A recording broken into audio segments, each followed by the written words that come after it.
కేసులను మరింత వేగంగా పరిష్కరించే ఆస్కారం ఉందని జిల్లా ప్రధాన న్యాయమూర్తి ప్రభాకర్ రావు అన్నారు.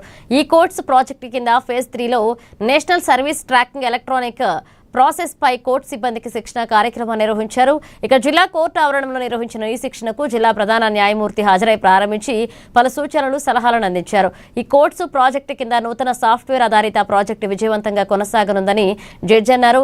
ఇక సాంకేతిక పరిజ్ఞానం ఉపయోగించి క్షేత్రస్థాయిల కేసులను త్వరితగిన పరిష్కరించడానికి ఆస్కారం ఉంటుందన్నారు. మారుతున్న కాలంతో పాటుగా సాంకేతికతను ఉపయోగించేలా అందిస్తున్న శిక్షణలను సద్వినియోగం చేసుకుంటూ ఉద్యోగుల ఉత్తమ ప్రతిభను కనబరచాలన్నారు.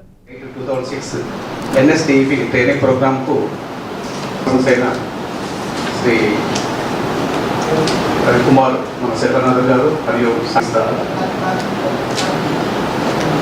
న్యాయస్థానాల ఆధునికీకరణ మరియు ఈ కోర్సు ప్రాజెక్టు సమర్థవంతమైన అమలులో అదేవిధంగా ఈరోజు ఇక్కడ విచ్చేసినటువంటి ఇద్దరు రిసోర్స్ పర్సన్స్ మరియు జిల్లా వ్యాప్తంగా వచ్చినటువంటి మన న్యాయశాఖ ఉద్యోగులందరికీ కూడా మనందరికీ కూడా గర్వకారణమైన విషయం ఏంటంటే 2013 నుంచి మన ఆదిలాబాద్ జిల్లానే పైలట్ ప్రాజెక్టుగా తీసుకొని దేశవ్యాప్తంగా ఏదన్నా ఈ డెమో చేసినప్పుడు ఆదిలాబాద్ జిల్లాలో ఈ విధంగా ఎన్స్టెప్ చేస్తున్నారు, లేదంటే డిస్ప్లేషన్ చేస్తున్నారు, ఈ యొక్క సాంకేతికంగా ముందుకు వెళ్తున్నారని చెప్పేసి మంది రిఫరెన్స్ చేసుకుంటూనే చేస్తున్నారు. కాబట్టి ఇందులో ఈ మంచి పేరు రావడానికి మీ అందరి పాత్ర కూడా ఉంది కాబట్టి మనస్ఫూర్తిగా అభినందిస్తున్నాను.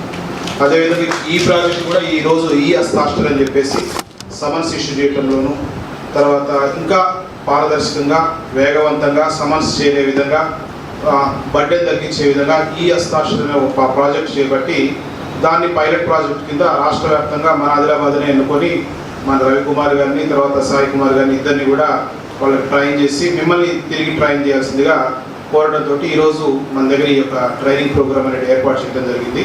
వాటి గురించి మీకు రవికుమార్ గారు అదేవిధంగా సాయి కుమార్ గారు కూలంకషంగా వివరిస్తారు డెమాన్స్ట్రేషన్తో సహా.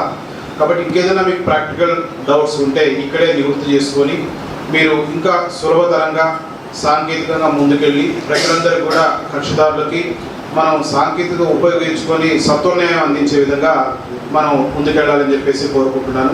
అదేవిధంగా ఎన్స్టెప్లో కూడా మనం సివిల్ కోర్టు తర్వాత మళ్ళీ మనమే ఎక్కువగా చేస్తున్నాం. 80% ఎన్స్టెప్ అంటే ఎన్స్టెప్ ద్వారా మనం సమన్స్ సర్వ్ చేస్తున్నాం, బోత్ సివిల్ అండ్ క్రిమినల్.